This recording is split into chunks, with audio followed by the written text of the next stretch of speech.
ನಿಖರವಾಗಿ ಹಾಗೂ ನೈಜ ಸುದ್ದಿಗಳಿಗಾಗಿ ವೀಕ್ಷಿಸಿ ಸತ್ಯ ಸುದ್ದಿ. ನಮಸ್ಕಾರ ವೀಕ್ಷಕರೇ, ಸತ್ಯ ಸುದ್ದಿಗೆ ನಿಮಗೆ ಸ್ವಾಗತ. ದಾವಣಗೆರೆ ಜಿಲ್ಲೆಯ ಹರಿಹರ ತಾಲೂಕಿನ ಮೆಲಂದೂರು ಪಟ್ಟಣದಲ್ಲಿ ಪೊಲೀಸ್ ಠಾಣೆ ಆವರಣದಲ್ಲಿ ಮಾನ್ಯ ಡಿವೈಎಸ್ಪಿ ದಾವಣಗೆರೆ ಗ್ರಾಮಾಂತರ ವಿಭಾಗ ಇವರ ಅಧ್ಯಕ್ಷತೆಯಲ್ಲಿ ಹಾಗೂ ಮಾನ್ಯ CPI ಹರಿಹರ ವೃತ್ತ ಹಾಗೂ PSI ಮೆಲಂದೂರು ಪೊಲೀಸ್ ಠಾಣೆ ಇವರ ನೇತೃತ್ವದಲ್ಲಿ ಮುಂಬರುವ ಹೋಳಿ ಹಬ್ಬ ಹಾಗೂ ರಂಜಾನ್ ಹಬ್ಬ ಪ್ರಯುಕ್ತ ಶಾಂತಿ ಸಭೆ ಕರೆಯಲಾಗಿತ್ತು. ಹೌದು ವೀಕ್ಷಕರೇ, ಮೆಲಂದೂರು ಪಟ್ಟಣ ಪೊಲೀಸ್ ಠಾಣೆ ವ್ಯಾಪ್ತಿ ಮುಖ್ಯ ಅಧಿಕಾರಿಗಳು ಹಾಗೂ ಪೌರಸಭೆ ಉಪಾಧ್ಯಕ್ಷರು, ಸರ್ವ ಸದಸ್ಯರು, ಸಾರ್ವಜನಿಕರು ಹಾಗೂ ಎಲ್ಲ ಗ್ರಾಮಸ್ಥರುಗಳಿಂದ ಸಾರ್ವಜನಿಕರು, ಮುಖಂಡರು, ಸಂಘ ಸಂಸ್ಥೆಯ ಪದಾಧಿಕಾರಿಗಳು ಹಾಗೂ ಪತ್ರಿಕಾ ಮಿತ್ರರು ಶಾಂತಿ ಸಭೆ ಸೌಹಾರ್ದ ಸಭೆಯಲ್ಲಿ ಉಪಸ್ಥಿತಿದ್ದರು. ಈ ಸಭೆಯನ್ನು ಕುರಿತು ಮೆಲಂದೂರು ಪೊಲೀಸ್ ಠಾಣೆಯ PSI ಆದ ಶ್ರೀಪತಿ ಗೀಣಿರವರು ಹಬ್ಬದ ಮಾರ್ಗಸೂಚಿ ತಿಳಿಸಿದ್ದರು. ಸುರೇಶ್ ಸಗರಿ ರವರು 2 ಹಬ್ಬಗಳನ್ನು ಆಚರಿಸಲು ಯಾವುದೇ ಅಹಿತಕರ ಘಟನೆ ನಡೆಯದಂತೆ ಸೂಕ್ತ ಬಂದೋಬಸ್ತ್ ಮಾಡಲಾಗುವುದು ಎಂದು ತಿಳಿಸಿದ್ದರು. ಮೆಲಂದೂರು ಠಾಣೆಯ PSI ಆದ ಹಾರೂನ್ ಅಖ್ತರ್ ಮಾತನಾಡಿ ಹಬ್ಬ ಶಾಂತಿಯುತವಾಗಿ ಆಚರಣೆ ಮಾಡಬೇಕು ಎಂದು ತಿಳಿಸಿದರು. ವರದಿ ಶ್ರೀನಿವಾಸ್ ಪ್ರಸಾದ್ ಆರ್ ಜೊತೆ ಸೈಯದ್ ಇರ್ಫಾನ್, ಸತ್ಯ ಸುದ್ದಿ ನ್ಯೂಸ್ ಕನ್ನಡ, ಮೈಲಬೆನ್ನೂರು. ಹಬ್ಬ ಸರ್ವ ಧರ್ಮದ ಎಲ್ಲ ಹಬ್ಬ ಬರ್ತದವ ಆಚರಣೆ ಮಾಡುತ್ತೆ. ನಾವು ಶಾಂತಿಯ ರೀತಿಯಿಂದ ಸರ್ವ ಜನಾಂಗದ ಶಾಂತಿಯ ತೋಟ ಮಾಡಿ ನಮ್ಮ ಮೆಲಬೆನ್ನೂರಲ್ಲಿ ತೋರಿಸೋಣ. ಇಷ್ಟೇ ಎಲ್ಲ ಹೇಳಿ ನಾವು ಒಂದಾಗಿ ಎಲ್ಲ ಹಬ್ಬಗಳನ್ನು ಎಲ್ಲರಿಗೂ ನಮಸ್ಕಾರ. ಹರಿಹರ ಠಾಣೆಯ ಸದಸ್ಯರಾದ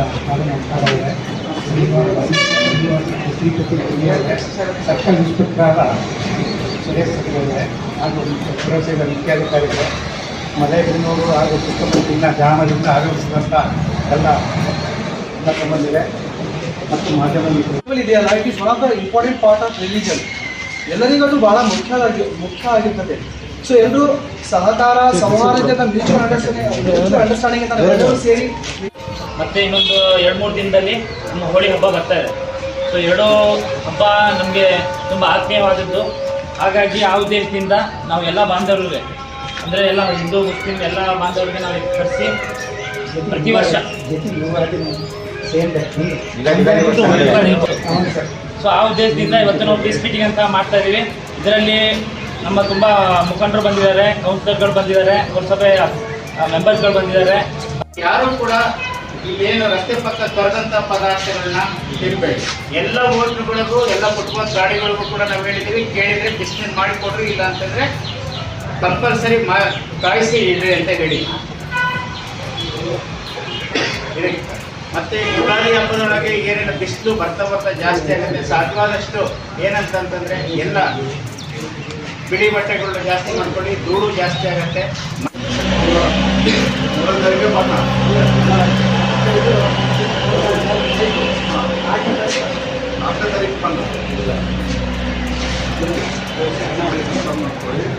ತಾರೀಕಿಗೆ ಸಾಮಾನ ತುಂಬ್ತಾರೆ, 4ನೇ ತಾರೀಕಿಗೆ ಬೆಳಿಗ್ಗೆ ಬನ್ನ. ಯಾಕಂದರೆ 2, 3, 4 ಅಂತ ನಮ್ಮ ಕಡೆ ಮೆಸೇಜ್ ಇದೆ. ಅದಕ್ಕೆ ನಮ್ಮ ವ್ಯಾಪ್ತಿಯಲ್ಲಿ ಯಾವ ದಿನ ಸಾಮಾನ್ಯವಿಟ್ಟು ಪೂಜೆ ಮಾಡಿ ಪ್ರಯಾಣ ಮಾಡ್ತಾರೆ ಮತ್ತು ಬಣ್ಣವನ್ನು ಆಡ್ತಕ್ಕಂಥದ್ದು ನಾವು ಖಚಿತಪಡಿಸಿಕೊಂಡು ನಮ್ಮ ಯೋಜನೆಯನ್ನು ಸ್ಟಾರ್ಟ್ ಮಾಡಬೇಕಾಗುತ್ತೆ. ಆಗ ನೀವು ಅನುಮತಿ ಕೊಟ್ಟರೆ ನಾವಿಲ್ಲ ಕಾಲೋನಿ ಮುಂದೆನೇ ಸೌಂಡ್ ಬರ್ಸಕ್ಕೆ ಇಲ್ಲ ಕುಡಿದು ಏನು ಟೈಮಿಂಗ್ಸ್ ಕೊಡ್ತೀರಾ ಅದೇ ಟೈಮಿಂಗ್ಸ್ ಪ್ರಕಾರ ನಾವು ಮುಗಿಸಿ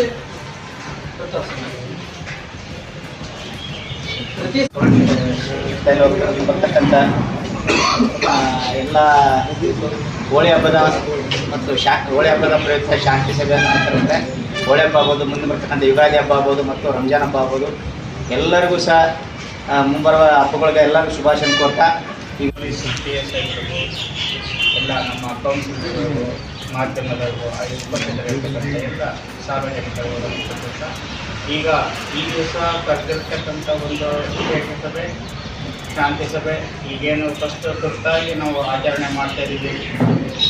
ಈ ಒಂದು ಹೋಳಿ ಹಬ್ಬಕ್ಕೆ ಪೊಲೀಸ್ ಇಲಾಖೆಯಿಂದ ನಿಗದಿಪಡಿಸಿರ್ತಕ್ಕಂಥ ಸ್ಥಳದಲ್ಲಿ ಅವ್ರು ಕೊಟ್ಟಿರ್ತಕ್ಕಂಥ ಸಮಯದಲ್ಲಿ ಹೋಳಿ ಹಬ್ಬನ ಎಲ್ಲರೂ ಕೂಡ ಸಡಗರ ಮತ್ತು ಅದ್ದೂರಿಯಿಂದ ಆಚರಣೆ ಮಾಡಿ ಇದರಲ್ಲಿ ಯಾವುದೇ ವೈಯಕ್ತಿಕ ದ್ವೇಷಗಳು ಬೇಡ. ಆಮೇಲೆ ಉಪಯೋಗ ಏನು ಬಣ್ಣ ಆಡಬೇಕಾದ್ರೆ ಸಾಧ್ಯವಾದಷ್ಟು ಪ್ರಾಕೃತಿಕ ಬಣ್ಣಗಳನ್ನು ಮಾತ್ರ ಬಳಸಿ, ಅದ್ರ ಜೊತೆಗೆ ಯಾರು ಮೊಟ್ಟೆ ಮತ್ತು ಇತರೆ ಆಯಿಲು ಇಲ್ಲ ಸಿರಿಂಜಲ್ಲಿ ಆಸಿಡ್ ಹಾಕ್ಕೊಂಡು ಮೊಟ್ಟೆ ಒಳಗೆ ಇಂಜೆಕ್ಟ್ ಮಾಡೋದು ಅಂಥವ್ರು ಯಾರೂ ಮಾಡೋದು ಬೇಡ. ಅದು ಒಂದು ಅವ್ರ ವೈಯಕ್ತಿಕ ದ್ವೇಷಗಳು ಅವ್ರು ಎಲ್ಲೆಲ್ಲಿರುತ್ತೋ ಅಲ್ಲೇ ಇರಲಿ. ಈ ಹೋಳಿ ಹಬ್ಬಗಳಲ್ಲಿ ಅದನ್ನು ಅಧಿಕೃತವಾಗಿ ಆ ಒಂದು ಹತ್ರ ತಗೊಂಡು ಅದು ಕಂಟಿನ್ಯೂ ಆಗ್ತಾ ಇರ್ತದೆ. ಈಗ ಸೋಷಿಯಲ್ ಮೀಡಿಯಾ ಎಷ್ಟು ಫಾಸ್ಟ್ ಇದೆ ಅಂತೇಳಿ, ಹೌದಾ? ಯಾವುದೇ ಒಂದು ನಾವು ಸೋಷಿಯಲ್ ಮೀಡಿಯಾದಲ್ಲಿ ಯಾವ ಸುಳ್ಳು ಮಾಹಿತಿಯನ್ನು ಸ್ಪ್ರೆಡ್ ಮಾಡೋದಾಗಲಿ ವೈರಲ್ ಮಾಡೋದಾಗಲಿ ಯಾವುದೇ ಕಾರಣಕ್ಕೂ ಮಾಡೋಂಗಿಲ್ಲ. ಒಂದು ವೇಳೆ ಯಾರಾದರೂ ಆ ರೀತಿ ಒಂದು ಸುಳ್ಳು ಮಾಹಿತಿಯನ್ನು ಅಥವಾ ಏನಾದರೂ ಧಾರ್ಮಿಕ ಭಾವನೆಗಳಿಗೆ ಧಕ್ಕೆ ಉಂಟಾಗುವಂತಹ ಪೋಸ್ಟರ್ ಆಗಲಿ ಮಾಹಿತಿ ಆಗಲಿ ವೈರಲ್ ಮಾಡಿದ್ರೆ ಅವ್ರ ಮೇಲೆ ನಾವು ಇಮಿಡಿಯೇಟಾಗಿ ಕ್ರಮ ತೆಗೆದುಕೊಳ್ಬೇಕಂತೇಳಿ ಇನ್ಸ್ಟ್ರಕ್ಷನ್ ಬಂದಿದೆ. ದಯವಿಟ್ಟು ಸೋಷಿಯಲ್ ಮೀಡಿಯಾವನ್ನು ಯೂಸ್ ಮಾಡುವಾಗ ಭಾಳ ಕೇರ್ಫುಲ್ ಆಗಿರಿ. ಯಾವುದೇ ಸುಳ್ಳು ಮಾಹಿತಿಯನ್ನು ನಂಬಕ್ಕೆ ಹೋಗಬೇಡಿ, ಆಮೇಲೆ ಅದನ್ನು ವೈರಲ್ ಮಾಡೋಕ್ಕೆ ಹೋಗಬೇಡಿ. ಈಗೆಲ್ಲ ಇಮಿಡಿಯೇಟ್ ಕೇಸ್ ವೇಸ್ಟ್ ಆಗುತ್ತೆ, ಯಾಕಂದರೆ ಸೋಷಿಯಲ್ ಮೀಡಿಯಾ ಪ್ರಭಾವ ಭಾಳ ಇದೆ, ಹೌದಾ? ಒಂದು ಮಾಹಿತಿ ಸ್ಪ್ರೆಡ್ ಮಾಡಿದ್ರೆ ಇಮಿಡಿಯೇಟಾಗಿ ಎಲ್ಲ ಕಡೆ ಸ್ಪ್ರೆಡ್ ಆಗಿ ಒಂದು ಇಲ್ಲಿ ಸ್ಪ್ರೆಡ್ ಆಗಿ ಬೇರೆ ಏನೋ ಸಮಸ್ಯೆನೂ ಆಗುತ್ತೆ, ಹೌದಾ? ದಯವಿಟ್ಟು ಸೋಷಿಯಲ್ ಮೀಡಿಯಾ ಮತ್ತು ಫೇಸ್ಬುಕ್ ವಾಟ್ಸಪ್ ಆಗಲಿ ಟೆಲಿಗ್ರಾಮು ಇನ್ಸ್ಟಾಗ್ರಾಮು ಯೂಸ್ ಮಾಡುವಾಗ ಭಾಳ ಕೇರ್ಫುಲ್ಲಾಗಿ ಯೂಸ್ ಮಾಡಬೇಕು. ಯಾವುದೇ ರೀತಿಯ ಸುಳ್ಳು ಮಾಹಿತಿಗಳನ್ನು ಶೇರ್ ಮಾಡೋಂಗಿಲ್ಲ. ಆಯಿತಾ? ಇದು ಫಸ್ಟ್ ಪಾಯಿಂಟು ಎಲ್ಲರೂ ನೆನಪಿಟ್ಕೊಳ್ಳಿ. ಶಾಂತಿಸಭೆ ಮಾಡೇ ಮಾಡ್ತೇವೆ. ಅದೊಂಥರ ಫಾರ್ಮಾಲಿಟೀಸ್ ಆಗೋದಿದೆ ಅಂತ ಅವರಿಗೆ ಪೊಲೀಸ್ ಇಲಾಖೆಗೆ ಒಂದು ವರದಿ ಬೇಕು, ಶಾಂತಿಸಭೆ ಮಾಡಿದ್ದೀವಿ ಅಂತ. ಆ ಥರ ಆಗ್ತಾ ಇದೆ. ಯಾಕೆಂದರೆ ಇಲ್ಲಿ ಬರೋರು ಯಾರು ಗಲಾಟೆ ಮಾಡೋದೇ ಅಲ್ಲ, ಇಲ್ಲಿ ಕೂತವ್ರು ಯಾರು ಗಲಾಟೆ ಮಾಡೋದು. ಶಾಂತಿ ಸಭೆ ಏನು ಉಪಯೋಗ ಇಲ್ಲ, ಗಲಾಟೆ ಮಾಡೋದು ಬರೋದು ಇಲ್ಲ. ಅದಕ್ಕೋಸ್ಕರನೇ ಈಗ ನೀವು ಬಂದಿರೋದಾದ್ರೂ ಇದನ್ನೇ ಕೇಳ್ತಾ ಇದ್ದು ತಮ್ಮ ಅಕ್ಕಪಕ್ಕದವರಿಗೆ ಯುವಕರಿಗೆ ಸ್ವಲ್ಪ ಮನದಟ್ಟು ಮಾಡ್ತಾರೆ.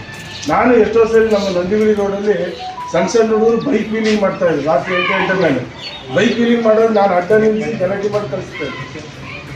ಈ ಥರ ಒಂದು ವ್ಯವಸ್ಥೆನ ಎಲ್ಲರೂ ಮಾಡಿದ್ರೆ ಯಾವ ರಕ್ಷಣಾ ಇಲಾಖೆನೂ ಬೇಡ ನಮಗೆ. ಆ ಥರ ನಾವೇ ರಕ್ಷಣಾ ಇಲಾಖೆನ ಕೆಲಸ ಮಾಡಬೇಕು.